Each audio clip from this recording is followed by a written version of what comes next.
Good morning and welcome to another fantastic edition of Money Truth Moments with our very own money whisperer, our very own money expert, Judy Kopenbarger. How are you, Judy?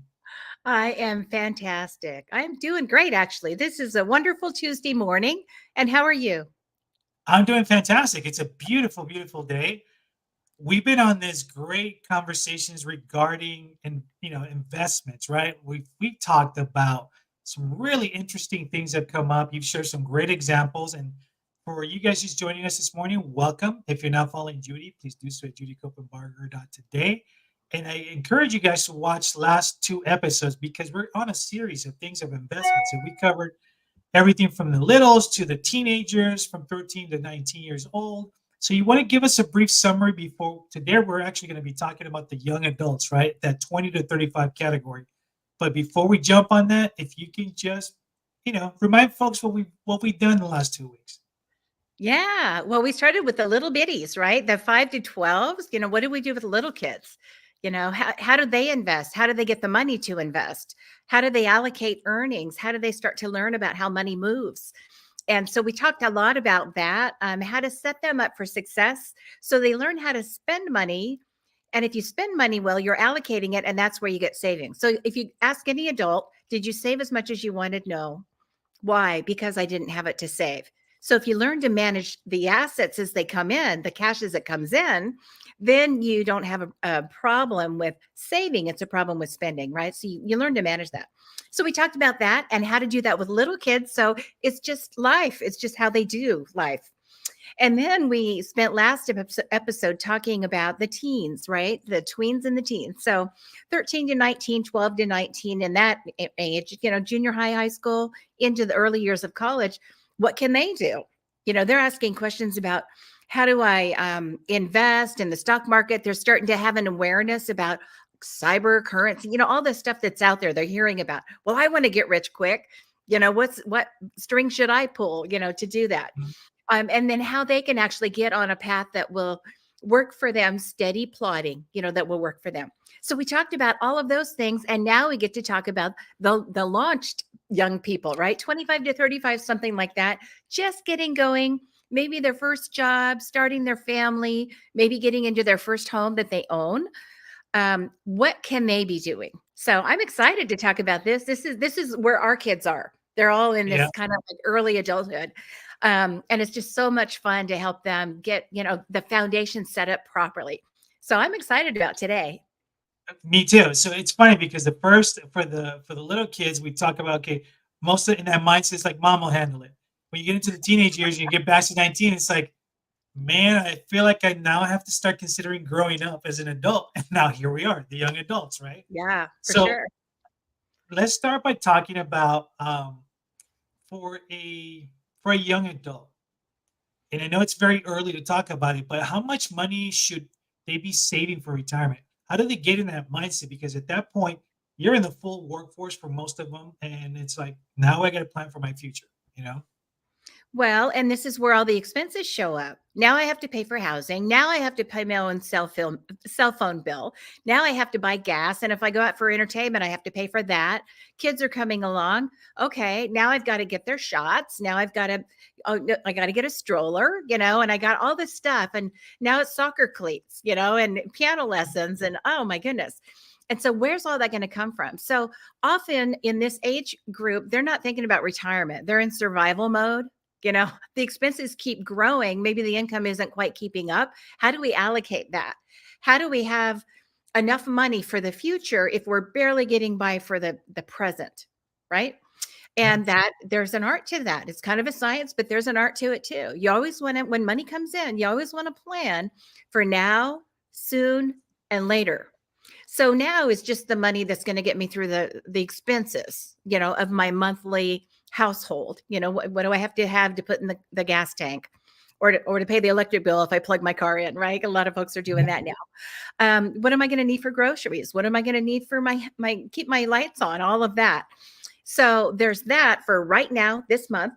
And then there's other things that happen. Well, now it's vacation time. I need a little extra for that. Now I have to pay my property taxes. That comes, once or twice a year. I need extra for that. So there are extraordinary expenses that happen. I need to replace my car or fix my car. So there are expenses that are not regular monthly expenses, but they're going to show up. We just don't know how soon or how much they're going to be. So that's money you want to have saved for soon, right? Maybe it's a goal, something fun, an anniversary trip or a birthday celebration.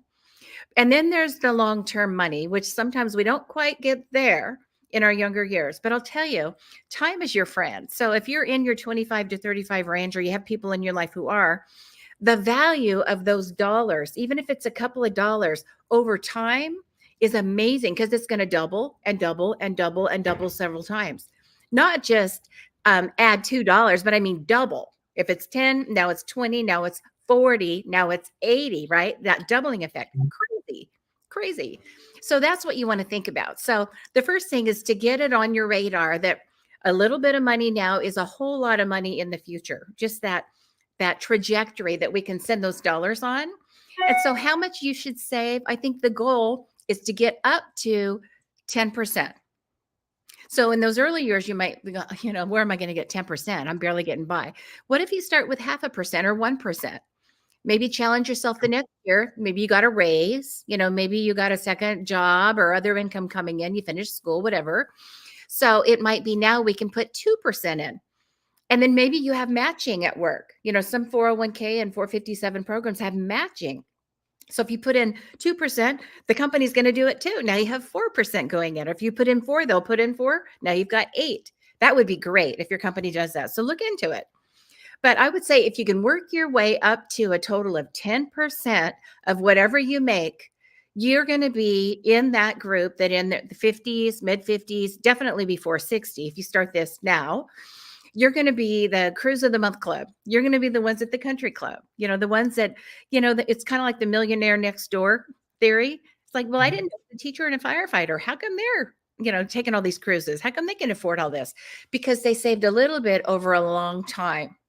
And you can do that too, even if you don't have a public service program. You can make your own program. If you have your own business, make your own program.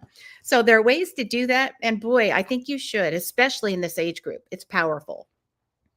I think something that I really love how you broke this down is sometimes we set these crazy goals and we fail before we even start. Because even you talking about the whole 10%, a lot of folks, like you said, they're just living paycheck. They don't really have that option. But when you break it down, you're saying about just even a 0.5%, it's like something so simple that we don't think about, right? Unless we just hear it, which is fantastic.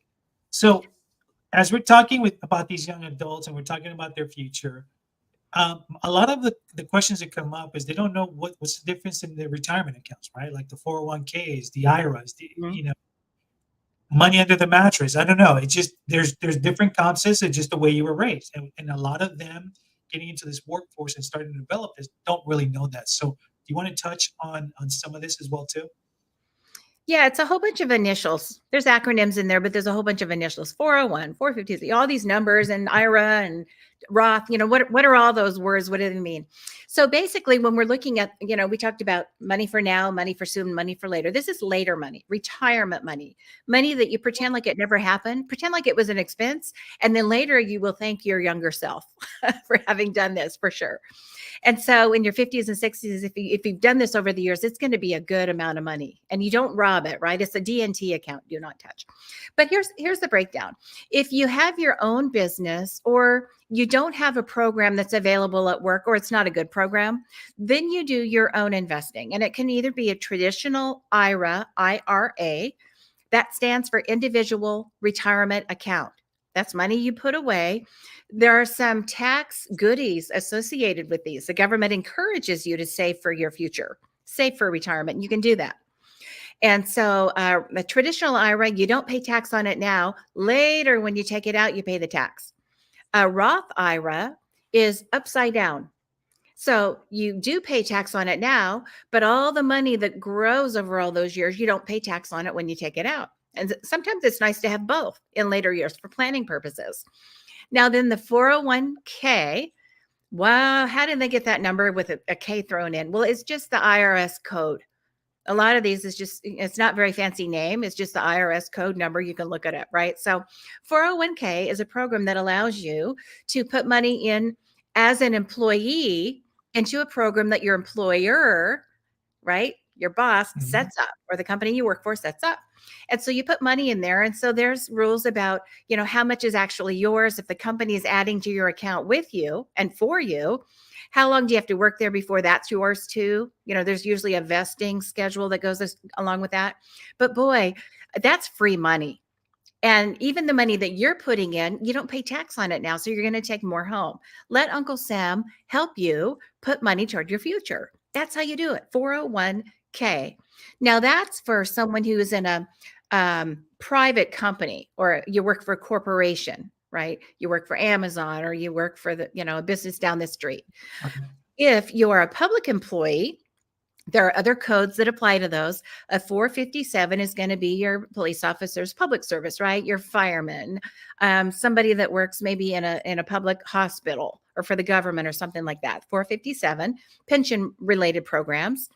And then there is a 403B, another tax code. If you are work for a private hospital, or maybe you're a teacher at a private school, then the 403B would be what you do. It's like a 401k, but it's for private companies, right? So those are available for you. 403, 457, 401. They're all in that same area of the IRS code, or IRS. And there are other programs, but those are kind of the main basic menu that you'll be picking from depending on where you work. If you have your Okay. own business, there are things you can do too. SEP IRA. I mean, there's all kinds of items on the menu, but definitely do something, even if it's 20, 30, $50 at a time. Do something. That's great to know. And also, since we're talking about this, when we're talking about investments, I think that there's this. I want to say this just myth of the risk and this and that. Well, don't put your money in here, or do, you get advice from everybody except, and you listen to just about everybody except going to the source. Which again, it's great, folks, that you guys are here because you're hearing it directly from Judy, who's. I mean, your wealth of knowledge has been just very helpful throughout the years.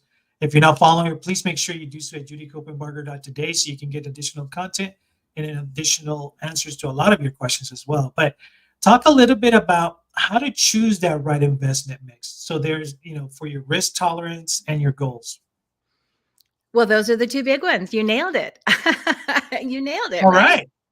What your risk tolerance, can you afford a lot of risk? Are you comfortable with a lot of risk? Or are you pretty conservative about that? It's like, I worked so hard for that nickel, I don't want to put it at risk, right?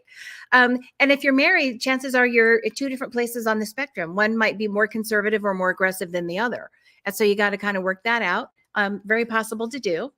But for most people, if you're going to come in middle of the road, you're going to manage, a moderate risk, not too conservative. I don't want to put it under my mattress, or just be in, a savings account or a money market where there's like no risk, but no return. Right. But I don't want to be doing crazy stuff too, that I'm gambling.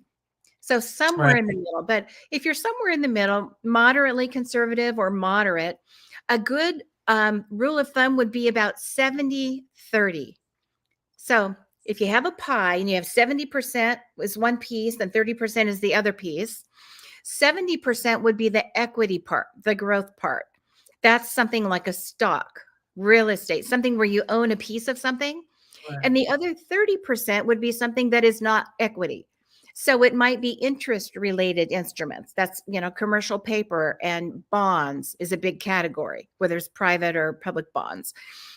So if you did 30% in interest related or non-corollary assets, assets that are not equity, there's other kind of assets that you could call alternatives. And then 70% is your stocks or your ownership piece.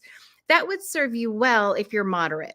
And then, of course, you could take it up to 80 if you're more aggressive, take it down to 60 if you're less aggressive. But for most people, if you're moderate and kind of leaning conservative, 70% is pretty good. And if you do that all the time, whether it's with a portfolio you're building or just exchange traded funds, ETFs, or mutual funds, where you have a manager already picking, the bundle of what you're actually invested in, the companies that you own a little piece of, that would be a good way to go. But 70-30, I would say, is a great place to start. That's great. So since we're talking about risk, right? And again, you've gone through the gamut on a lot of folks. You've helped out a lot of people. But over your experience, what has been some common investing mistakes that young adults should avoid? Well, not managing risk well. And that usually, it's interesting in the financial industry. Um, Usually, people that you're dealing with in the financial industry are on the other side of a transaction. They're the sales force, right? They're the development team for the companies that are offering services and products, financial products. And so their goal is for you to invest more, to do more, maybe not to take on more risk, but to separate you from your money, and try to get you to put it over here. And so they are trained, the sales force is trained in how to get you to move. And the way to get people to move is our basic, in our bones motivations. And those two are fear and greed. Fear and greed. And True. anytime you're making a decision based on fear and greed, you can always check yourself. You're probably rushing into something that maybe you should think twice about or get another pair of eyes on it. Fear. This is ground floor. Don't miss out. Don't be too late. You're going to miss your chance. You're not going to have enough. You better do it. You better buy this insurance. Your house is going to burn down. Here's all the statistics to get you so you can't sleep at night. You're so scared. So fear. And then greed. Oh, well, you want to make sure you do better than your neighbor. And if you do it now, you're going to get 10x. You're going to get 100-fold. You're going Right. to get rich like this guy. This guy did it. I did it. Follow my method. I made $1 million by Tuesday, right? So fear and greed are the two things that motivate people to make a decision, to make a choice in the sales training out there. And so you just always want to check yourself. Am I doing this because I'm fearful, scared, I'm nervous about something? Am I running from something rather than to something? Am I being reactive rather than proactive? It's easy to check yourself, right? If you're honest with yourself. And that's a challenge for some people, right? Some people have a hard time looking at, why am I really motivated to do this thing? But if you just don't get greedy, you don't, leave the fear away, and you just say, I'm just going to do this step, this step, this step, connect the dots, I will get this result, then you'll get there. So just Yeah. watch out for that. It's not a bad thing. It's just how it operates, right? So it's just good to have that awareness. But to answer the question, one mistake is operating or making decisions on fear or greed.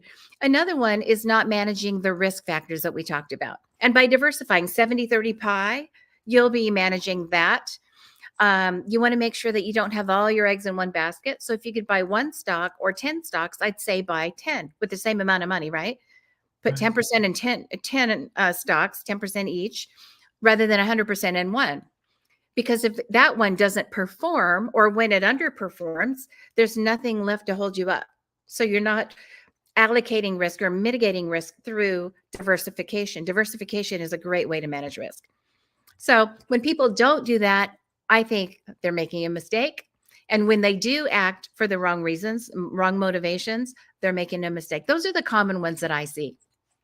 That's very well put, because you're right. It's fear and greed, and Yeah, everybody goes through it, even at a minor level. No matter what you're doing, there's always those two components that always kind of sneak up on you when you least expect it as well too. And right. speaking of sneaking up, right? We're at the tail end of our show. You know what that means, folks.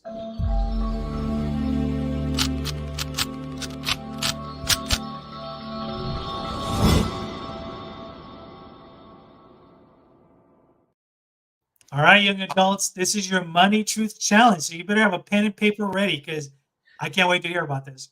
Yeah, here's your challenge. We talked a little bit today about young adults, and even if you're not, this is a great challenge for you. It's a good self check. So we have money that we're kind of surviving on, money that we're using every month for our expenses. We have goals, that we're saving for. But what I really want you to focus on this week, as you're with your pen and paper, reflecting and getting value out of this, squeezing the juice out of this information, think about what you have in the later bucket. What does your retirement look like? Are you taking advantage of all the matching, all the benefits that are available at your work? Talk to HR, or talk to your payroll department, whoever handles all of that for you at your company. If you have your own company or your own small, closely held business, maybe there's something you could set up, a SEP IRA or a Roth IRA or a 401k, individual 401k, even if you're in business for yourself. So look at what you're doing. Is there something that you can do more, better, or different? with what you already are doing. If you're married, check on your spouse's benefits and get something going. And if you're already doing all that, bless you, you are in a great shape.